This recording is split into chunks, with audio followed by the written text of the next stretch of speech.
নমস্কার বন্ধুরা, আমি শিপর্ণা রসে কষা বাঙালি চ্যানেলে সকলকে স্বাগত। আজ আপনাদের সামনে আমি একটা নতুন জলখাবারের রেসিপি নিয়ে হাজির হয়েছি, যার নাম সুজির চিলা। তার জন্য আমি নিয়ে নিয়েছি আদা, রসুন, একটা গোটা পেঁয়াজ, একটা টমেটো ও 4টে কাঁচা লঙ্কা। রেসিপিটির জন্য আমি নিয়ে নিয়েছি 100 গ্রাম ময়দা ও 100 গ্রাম সুজি।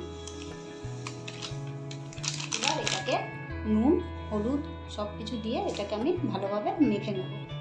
সুজি ও ময়দার সাথে পরিমাণ মতন নুন দিয়ে দেবো, অল্প একটু হলুদ গুঁড়ো দেবো। এবার এটাকে ভালো করে নুন আর হলুদ দিয়ে আগে মেখে নেব। তারপরে এটার মধ্যে আমি একটা ডিম ফাটিয়ে দেবো।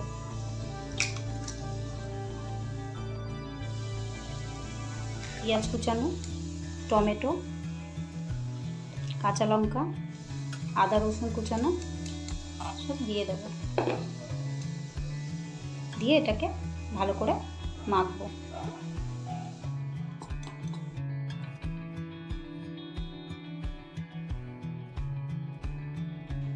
এটাকে আমি অল্প অল্প জল দিয়ে খুব একটা পাতলা করব না, একটু ঘন ব্যাটার তৈরি করব।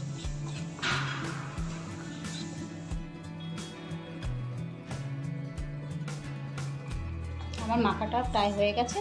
এবার আমি এর মধ্যে একটু গোলমরিচ গুঁড়ো আর একটু কারি পাতা দিয়ে দেবো। কারি পাতা দিয়ে দিলাম,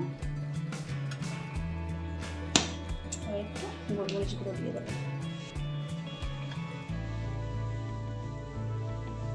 যেহেতু লঙ্কা আমি 4টে দিয়েছি, গোলমরিচ আমি অল্পই দেবো।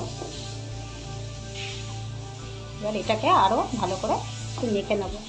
মেখে নিয়ে 10 মিনিট আমি রেস্টিং টাইমে রেখে দেবো। 10 মিনিট পর এগুলোকে আমি ভাজবো।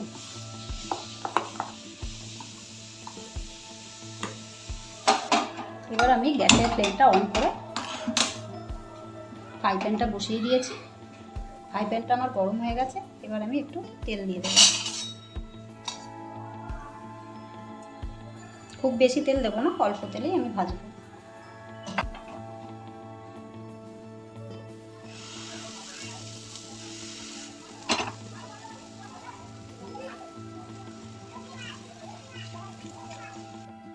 এটা জোর আছে ভাজবো না, জোর আছে ভাজলে উপরটা লাল হয়ে যাবে কিন্তু ভিতরটা কাঁচা থাকবে, তাই এটা হালকা আঁচেই ভাজবো।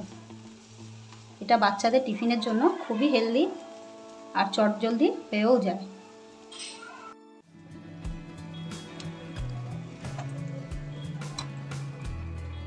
আমি এবার 1 পিঠ হয়ে গেছে, এবার আরেক পিঠ আমি উল্টে দিলাম।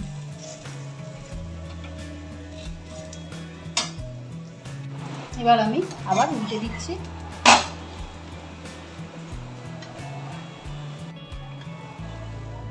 ফ্লেমটাকে একটু জোরে করে এটাকে ভেজে নেব।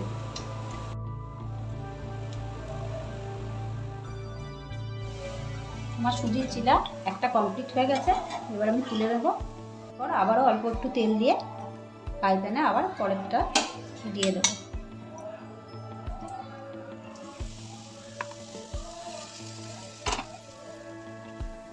একইভাবে আমি এটাকেও করে নেব।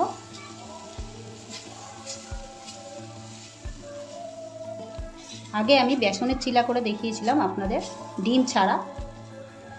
আজকে ডিম দিয়ে সুজির চিলা করে আপনাদের সামনে দেখাচ্ছি। আপনারা বাড়িতে বানিয়ে দেখবেন, খেতে খুবই ভালো লাগে। এইভাবে একে একে সবকটা চিলা আমি বানিয়ে নেব। আমার এই সুজির চিলার রেসিপিটি কমপ্লিট। এরপর সস দিয়ে আমি পরিবেশন করব। এটা বাচ্চাদের টিফিনের পক্ষে খুবই হেলদি একটা ব্রেকফাস্ট এবং খুব তাড়াতাড়ি বানানো যায়। আমার এই রেসিপিটি যদি ভালো লেগে থাকে তাহলে লাইক, কমেন্টস, সাবস্ক্রাইব করে দেবেন। দেখা হচ্ছে পরের ভিডিওতে।